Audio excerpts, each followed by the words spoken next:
It was a bright spring morning in Olympic National Park when Rachel Carter heard a sharp, metallic cry break the silence. Following the sound, she found two bobcat kittens wedged beneath her car, and their mother injured, lying helpless on a blind curve. Then headlights swept around the bend, Oh my goodness. danger closing in fast. With no time to think, Rachel stepped forward, arms raised, forcing the SUV to slow, proving in that instant that sometimes courage is nothing more than refusing to look away. Where are you watching from? Comment your city or country below. It's all right. And if this story grips your heart, like and subscribe for more true stories Mama of is courage, right here. healing, and hope. Rachel Carter woke to a sky the color of polished steel, bright enough to hurt, soft enough to promise an easy day. Olympic National Park in spring was 1,000 greens stacked on top of one another. Ferns, slick with dew, cedar shadows, alder buds just shy of opening, each layer rimmed in that clean Pacific light that makes everything look new whether it is or not.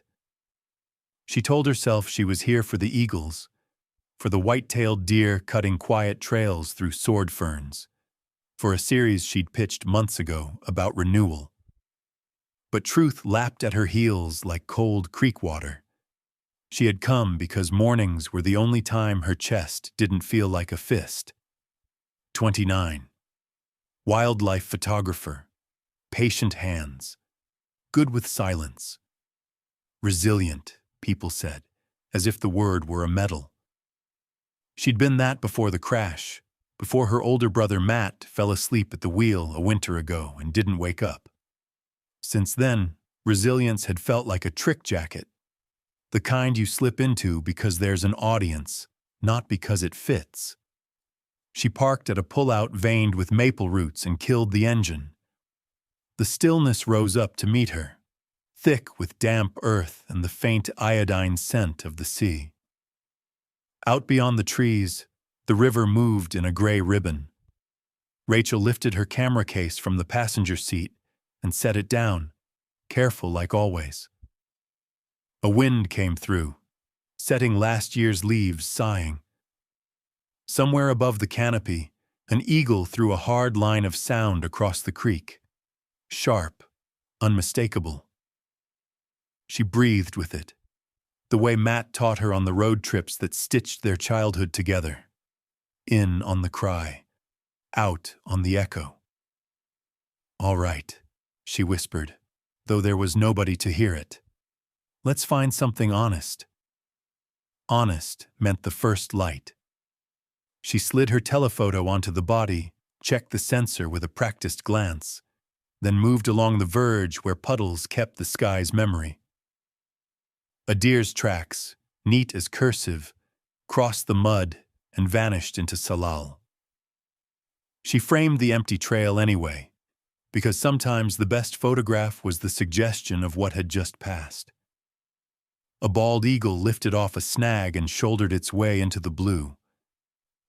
Rachel tracked it, instinct aligning lens and heartbeat, motor drive chattering soft as rain. The bird crossed a bright seam in the clouds. The frame took on that luminous silver-edge glow she craved. She lowered the camera and let the quiet return. Then, something wrong. The sound came from behind her, but not from the trees. A rasp, strangled, half-formed. Not a squirrel scolding. Not a jay's rusty hinge. It came again, thinner, like air squeezed through a reed. Every fine hair along her forearms lifted. She turned, scanning the pullout. Her Subaru with the back hatch open, the neat rectangle of asphalt, the ditch crowded with tufted grasses, the road curving into a tunnel of Douglas fir. Another sound layered over it, a distant hum. A logging truck maybe, or an RV still miles off. The rasp came again, closer this time. It was the timbre that caught her, the way it seemed to reach for her, like a voice not meant for the open but forced into it, as if something small and soft-throated were trying not to be heard and failing. She crossed to the car without shouldering her kit. The cry slipped under the noise of a passing breeze, then returned, a pulse under the skin of the morning. She crouched to look beneath the chassis, expecting a bird snagged in plastic, a raccoon kit, anything that fit the catalog of her knowing. Nothing. Just mirrored puddle and a watermark of pine pollen. She leaned closer, palm on cold fender, breath fogging the dark. Silence. Then, there, a thread of sound from the far side of the pullout, where the asphalt met the ditch. Rachel stood, eyes narrowing, letting everything else go soft. The trick with listening in the field was to stop wanting the answer. Let it come. Don't pull. Matt had said that too, teaching her to find elk in fog by their breath more than their shapes. She stepped off the shoulder, boots sucking gently at the edge of mud. A garter snake, surprised by her shadow, stitched itself into grass and disappeared. The rasp cut off, replaced by a thin wheeze that made the back of her mouth taste like fear. She glanced up the road out of habit, calculating speed, distance, the kind of driver who rounded a bend too fast to see anything but their own weekend. The hum she'd heard earlier was closer now, low and steady. Easy, she told the air. Not a command, more a plea for cooperation, from the morning, from the road, from whatever was making that terrible almost voice. She moved along the ditch, scanning for movement among last year's reed canary grass. The wheeze sharpened into a wet click, two of them in quick succession, and then a hush, as if the sound itself were holding its breath. She found prints she couldn't file away as deer or dog. Small, round, the pads like commas pressed into damp soil. Fresh. A bobcat's if she had to lay money. Her lens hand trembled, not with excitement, but with an old, familiar tremor that arrived whenever the world arranged itself into a story and pointed her at the first sentence. The light tilted. A blade of sun slipped through alder leaves and drew a narrow, bright bar across the asphalt. Dust hung there like gold shavings. The hum on the road swelled a fraction. Rachel eased back toward the pullout and her car. The instinct to get her equipment obsolete beside a louder instinct. Protect, or at least beware. She set her camera on the seat without looking down, eyes fixed on the bend where the road would spit out whatever was coming. Another sound now, a soft scrabble of claws on something slick, quick, urgent, then a pause. It wasn't in the ditch anymore. It was under the geometry of the human world. Metal, rubber, heat. The realization felt like a dropped stone in her stomach. The cry had been bouncing, ricocheting under a cavity that made it seem everywhere and nowhere. Her own vehicle? No, she'd checked. Then what? The bend darkened for a second as a shadow slid through the trees. Rachel stepped to the white line, one foot on the asphalt, raising a hand out of habit, though there was nothing yet to stop. The hand stayed there, palm open to a morning that no longer felt simple, while her other hand found the fender of her car again like an anchor. Somewhere very near, something breathed in quick, stuttering sips, the sound of a small chest refusing to give up. She listened, hard. The truck, if it was a truck, wasn't here yet. But the park wasn't shy about traffic on a bright Saturday, and the curve ahead was blind. Between that and the prints and the ragged wheeze spilling across the pullout, the day's storyline shifted from light and feather to something with teeth. Rachel swallowed. The river kept moving. The eagle became a black comma against white sky and then a dot. The rasp lifted once more, a thread drawn tight.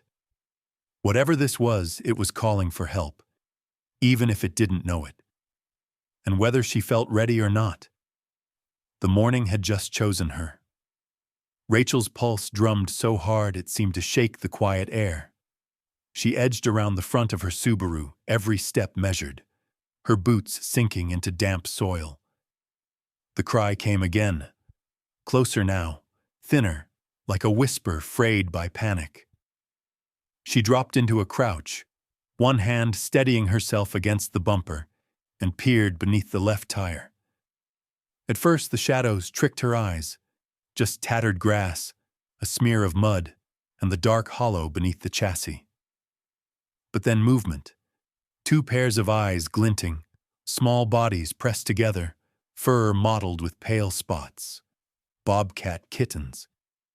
They weren't bolting into the thicket like instinct should have told them. They were wedged against cold steel, trembling so hard she could feel it in her bones. Her breath caught. These weren't orphans already hardened by the wild. They were babies, fragile enough that the sound of a passing truck could end them in an instant. She swallowed hard, fighting the urge to reach in. The first law of fieldwork was never to interfere. Observe. Document. Let nature hold its balance. But this wasn't balance. This was fear turned inside out. A chill ran down her spine as she asked the question aloud, though her voice barely carried.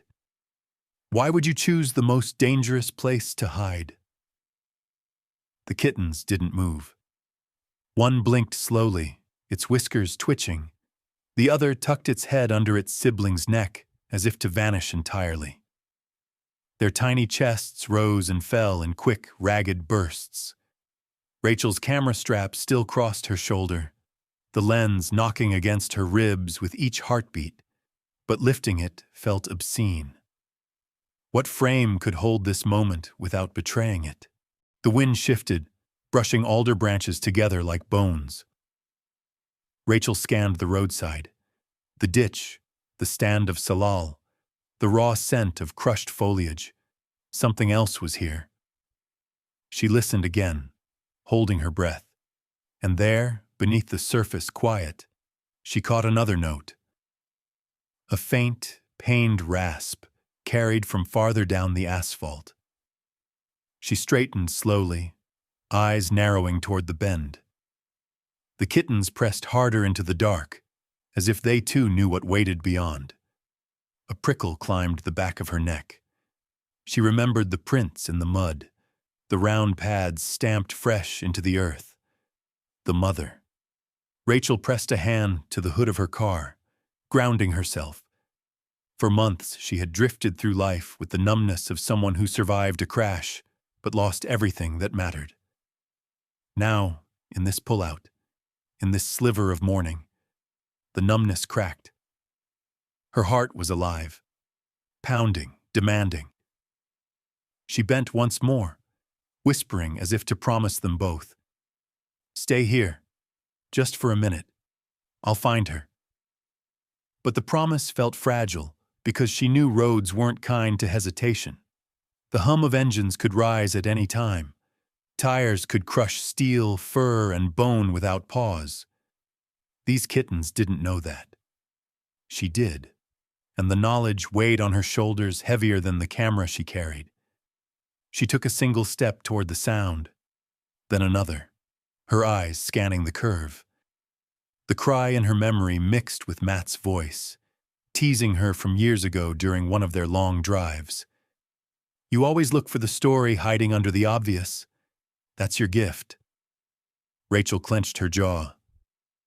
She had found the story, yes, but stories demanded choices, and she wasn't sure she was ready for the one coming at her now. If you've ever stumbled on something fragile when you least expected it, what did you do? Share your moment below. I'd love to hear it. Rachel moved along the narrow shoulder, the asphalt radiating the chill of night though the sun was climbing fast. The rasp she had heard grew clearer, wet, broken, each breath dragging like it had to climb a hill. Her boots pressed into pine needles scattered by the last storm, and the air smelled of iron and sap. Then she saw her. The mother bobcat lay twisted against the edge of the road, half hidden by sword ferns beaten flat. Blood streaked her back leg, dark against tawny fur. Her chest rose in shallow spasms, every inhale a battle. Yet her eyes were not on her wound. They were locked on the pullout where Rachel's car sat, on the shadow beneath the tire where her kittens clung. The look pierced Rachel deeper than the sight of blood.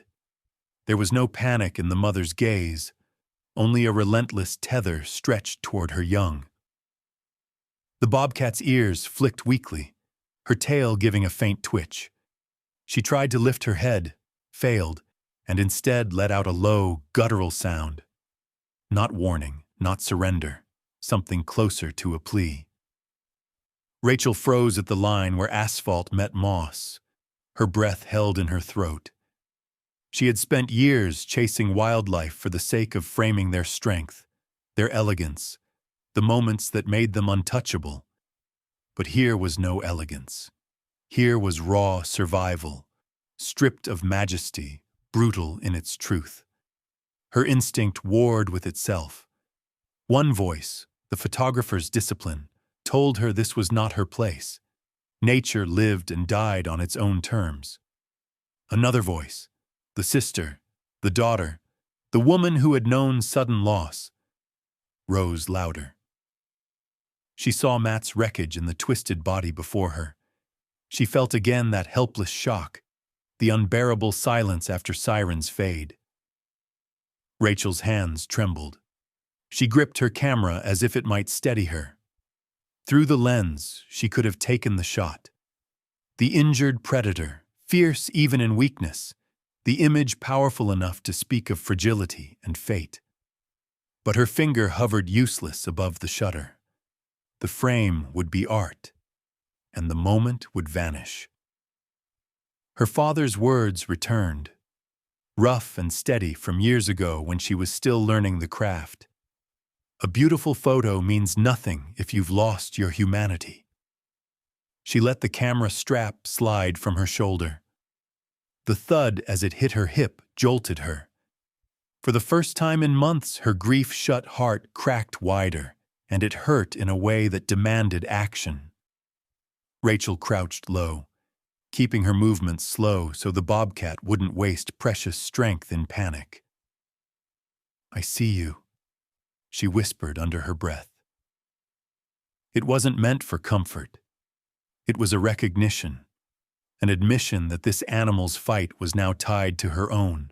The mother bobcat's eyes flickered, a brief glint of life cutting through the haze. She dragged in another breath and let out a rasping grunt that made Rachel's stomach twist. The kittens under the car answered with thin mews, trembling cries that sliced through the silence. The sound tethered mother to young, young to mother, and Rachel stood between them, heart pounding as though she had stumbled into a covenant she could neither honor nor escape. For the first time, she asked herself the question directly. Was she here as a photographer, or was she here as a protector? Rachel's breath came shallow, like she was the one with a shattered leg. The mother bobcat's labored wheeze filled the morning, mingling with the faint cries from beneath her car. The air seemed to thicken, each second stretching longer than the last. Her camera strap swung against her side, useless, its weight a reminder of the line she was about to cross. Her hand shook as she pulled her phone from her pocket. The screen caught the sunlight, momentarily blinding her. She hovered over the numbers, every part of her resisting the act. For years, she had built her reputation on being invisible, a witness, never a savior. But her father's voice whispered back through time, gravelly and insistent. A beautiful photo means nothing if you've lost your humanity. Rachel pressed the digits. The call rang once, twice, 3 times. Her throat tightened, and when the operator answered, her voice broke before the words came out. A bobcat's been hit by a car, and there are 2 kittens, They're still alive, but she's hurt bad. The dispatcher spoke quickly, asking for coordinates, details. Rachel gave them as best she could, her voice cracking, her chest tight. She hated how desperate she sounded, but it was the truth. Desperation was all she had left. When the line went silent, she lowered the phone and exhaled. Her knees threatened to give way. She looked back at her Subaru. Beneath it, 2 pairs of eyes blinked like faint lanterns in the dark. They had stayed hidden, still trusting the cold metal more than the open world. Rachel climbed into the driver's seat and turned the key. The engine rumbled, startling the kittens for a moment.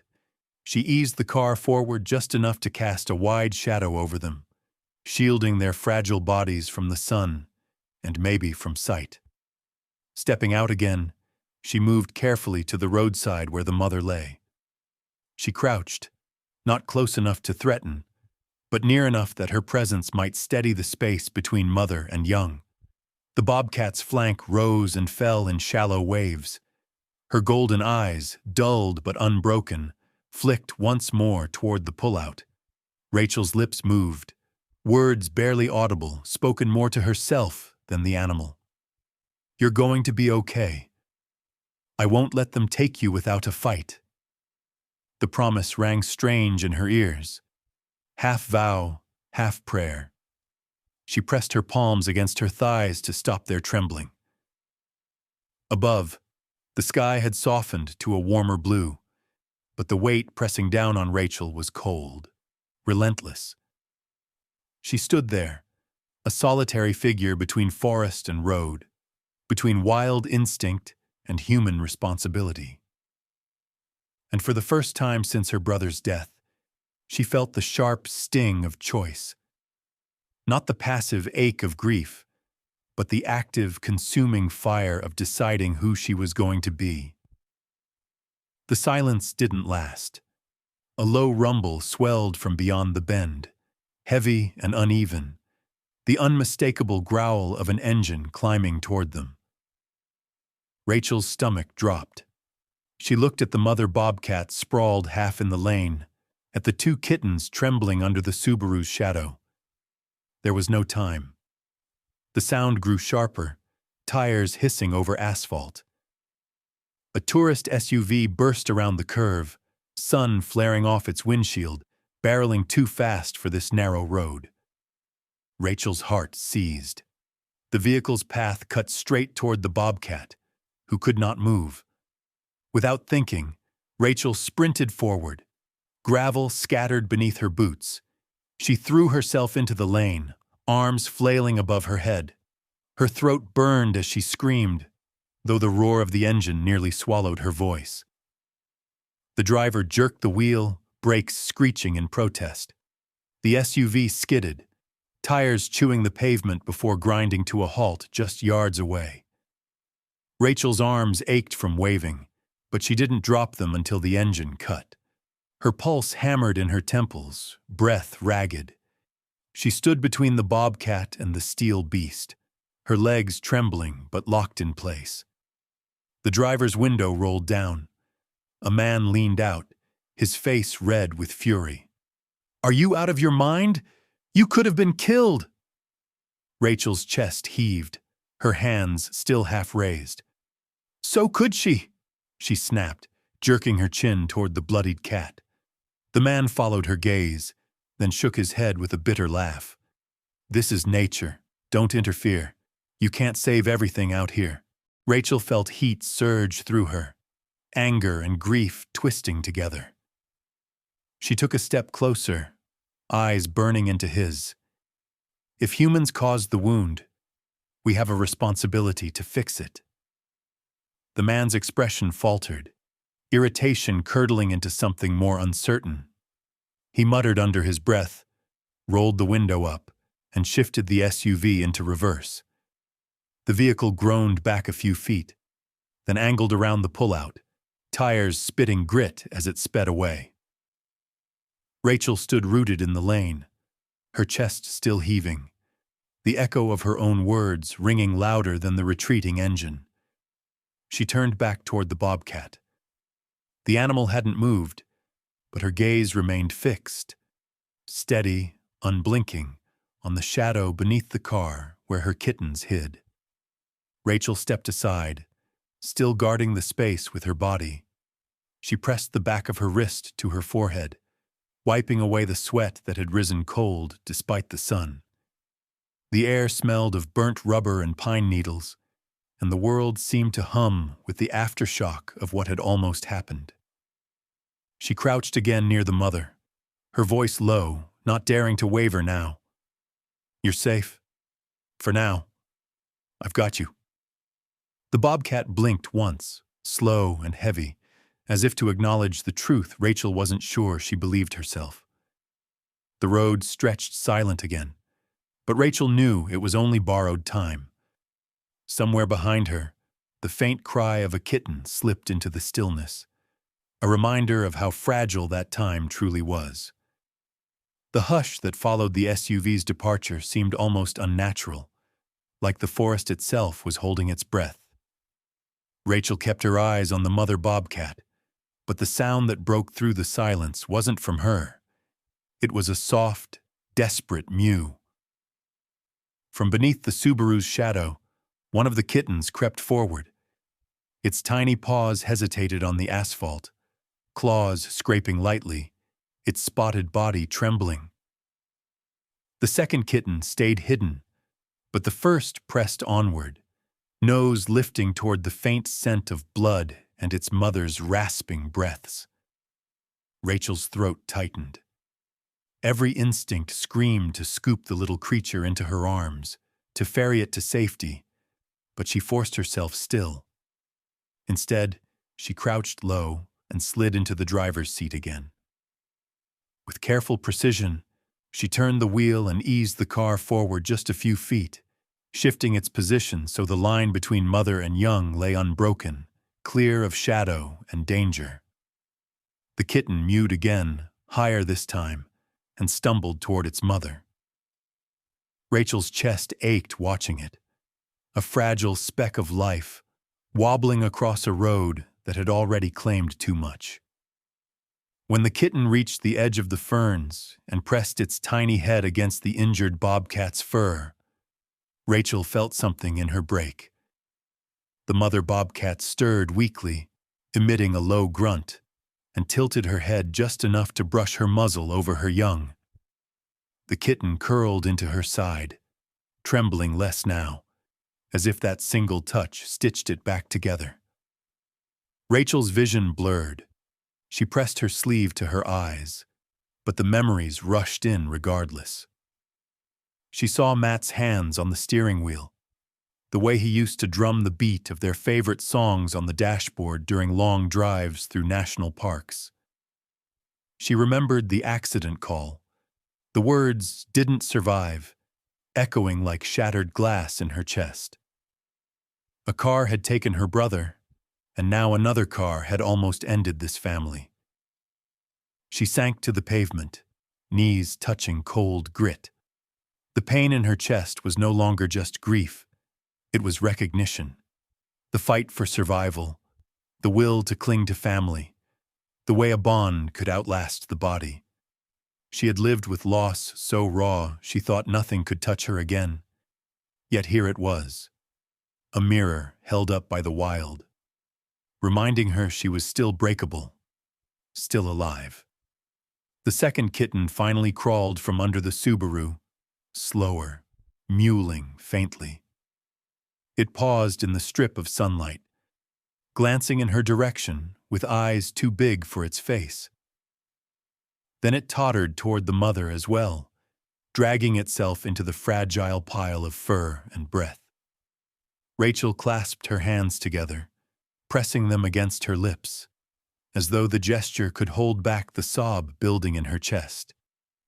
The fragile sight of mother and kittens clinging to one another was unbearable and beautiful all at once. Her camera lay abandoned on the driver's seat, forgotten. For the first time, she understood why she was here. Not to capture beauty, not to chase acclaim, but to bear witness, to protect, to feel the thread of connection that still tied her to the living world. The Bobcat family huddled together in the weak morning sun, and Rachel, trembling on the edge of the road, felt her own fractured pieces shift, pain and memory aligning into something dangerously close to hope. The cry of a distant siren rose faintly above the forest, at first blending with the wind threading through the cedars. Rachel almost thought she imagined it.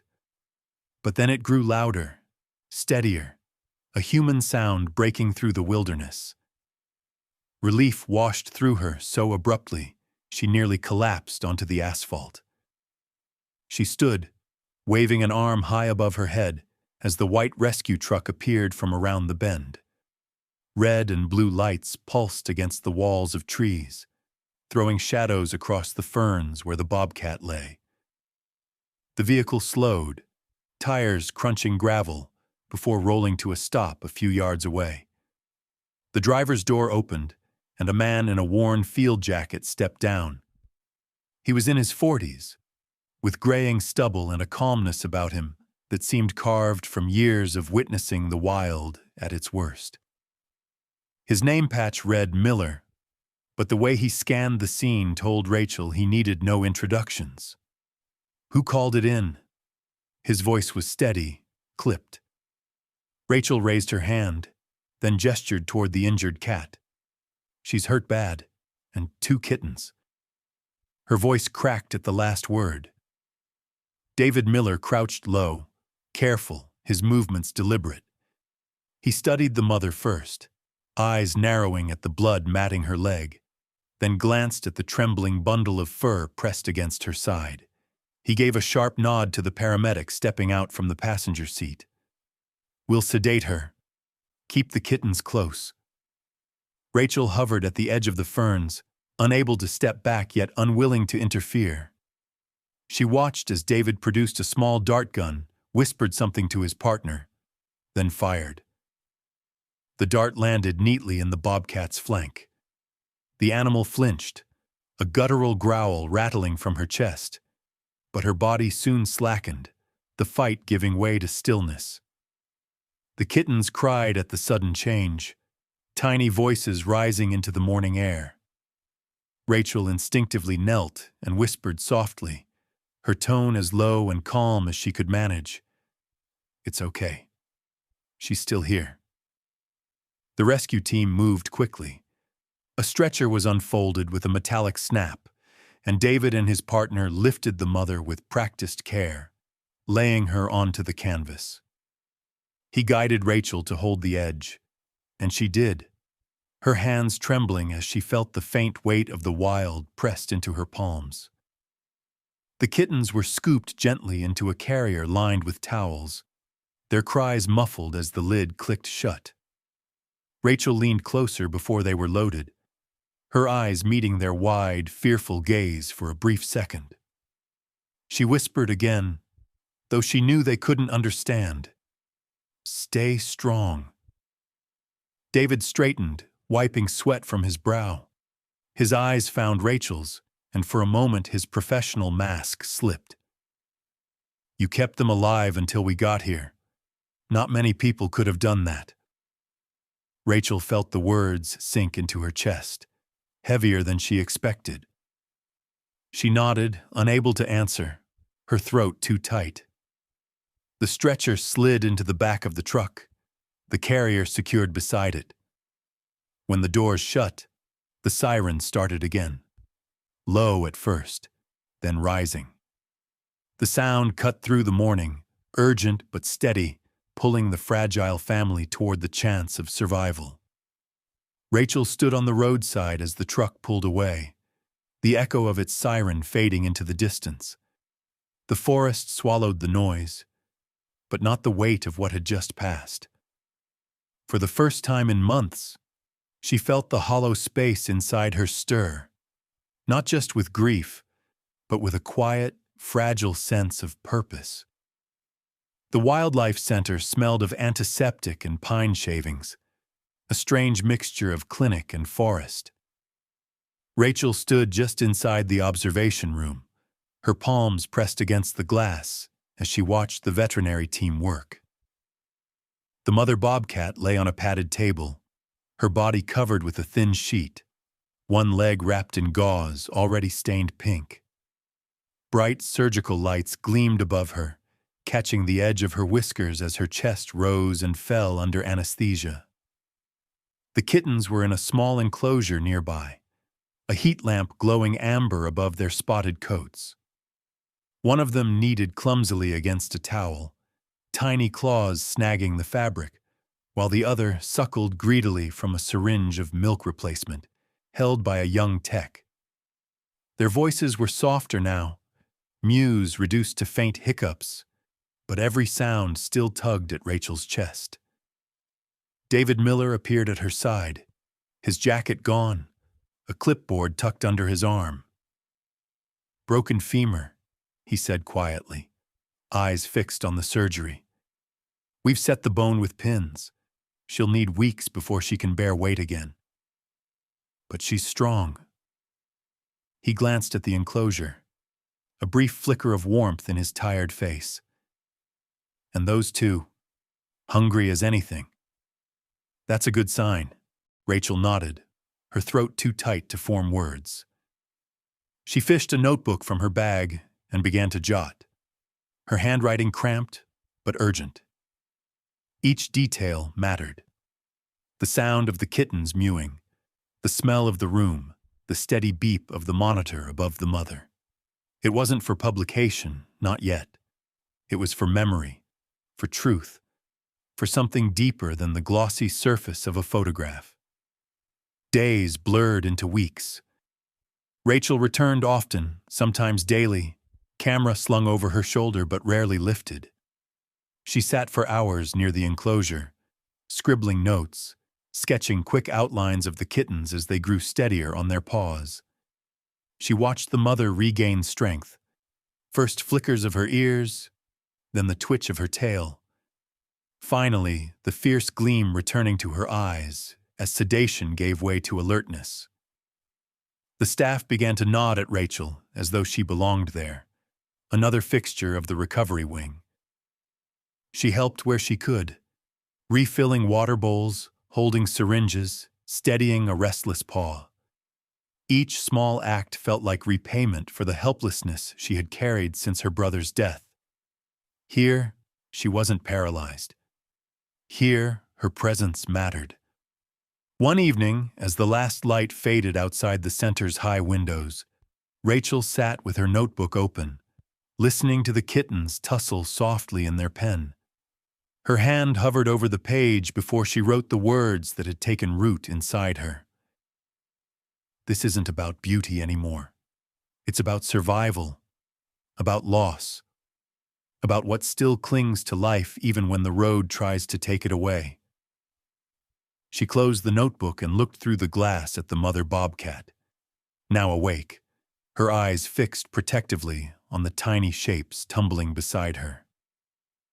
The sight stirred something inside Rachel, an ache, yes, but threaded with renewal. For the first time in a long time, she realized her work had shifted. She wasn't chasing perfect light or rare angles. She was chasing stories of endurance, of connection, of survival wrestled back from the edge. And in those stories, maybe, she was finding her own way back too. The forest was quiet again, though this time the silence felt expectant, almost ceremonial. Rachel stood at the edge of a clearing deep inside Olympic National Park, her boots damp with moss and soil. The Wildlife Center's truck idled a few yards back, its rear doors open. Inside, the bobcat family shifted restlessly, the mother strong enough now to pace within the crate. The kittens no longer fragile bundles but wiry, spotted shapes ready to vanish into the wild. David Miller adjusted his gloves, then gave Rachel a nod. "This is the place. Enough cover, close to water." His voice carried the weight of someone who had done this many times before, but his eyes softened when he added, "They'll know where to go." Rachel pressed her palms together, her heart hammering. Weeks of visits, notes, and whispered promises had led here. She wasn't sure if she was ready to let them go. David and another handler lifted the crate and set it gently onto the ground. The kittens chirped, thin but insistent, their paws scratching against the wooden slats. The mother let out a low growl, impatient, commanding, as if to say she had waited long enough. Rachel crouched low as the latch clicked. The door swung open. For a beat, nothing happened. Then the mother bobcat surged forward, limping but powerful. Her ears flicked high and sharp. She paused only long enough to glance back at the crate. The kittens tumbled out after her, stumbling over one another, their spots blurring as they darted into the undergrowth. Rachel held her breath. The trio paused a few yards away, their shapes half swallowed by ferns and alder shadows. The mother lifted her head, golden eyes flashing in the thin light. For an instant, those eyes met Rachel's. It wasn't gratitude, not in any human sense. It was acknowledgement, the recognition of another being who had stood between death and survival. Then, with a single bound, the bobcat disappeared into the forest, her kittens at her heels. Branches rustled, then stilled.